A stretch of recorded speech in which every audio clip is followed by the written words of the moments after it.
हिंदुत्व सम्राट बाळासाहेब ठाकरे यांच्याबद्दल एक वक्तव्य केलेलं आहे की बाळासाहेब वारल्यानंतर त्यांच्या हाताचे ठसे घेण्यात आले. त्यांच्या वक्तव्याकडे तुम्ही कसं पाहता? खरंच असं काही झालं होतं का?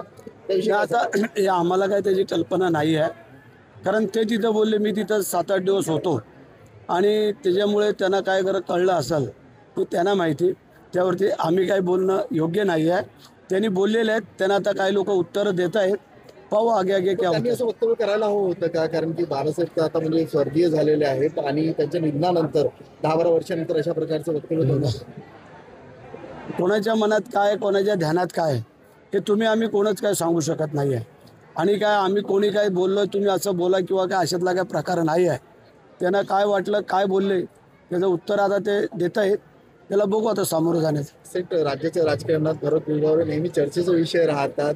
कधी पालकमंत्री म्हणून नियुक्ती होणार आहे? रायगडचा अजून नाशिकचा पेच अजून संपलेला नाहीये. आम्ही पण वाट बघतोय कधी एकदा आमच्या गळ्यामध्ये माल टाकता येते. पण बघूया. आहेत काही अडीअडचणी येतात, त्या दूर करण्याचं काम वरिष्ठ पातळीवर सुरू आहे आणि आज नाही उद्या, उद्या नाही परवा हे होईल असं आम्हाला खात्री. दिरंगाई होतं असं नाही वाटतंय का? कारण की दिरंगाई तर होते, त्याबद्दल दुमत नाही.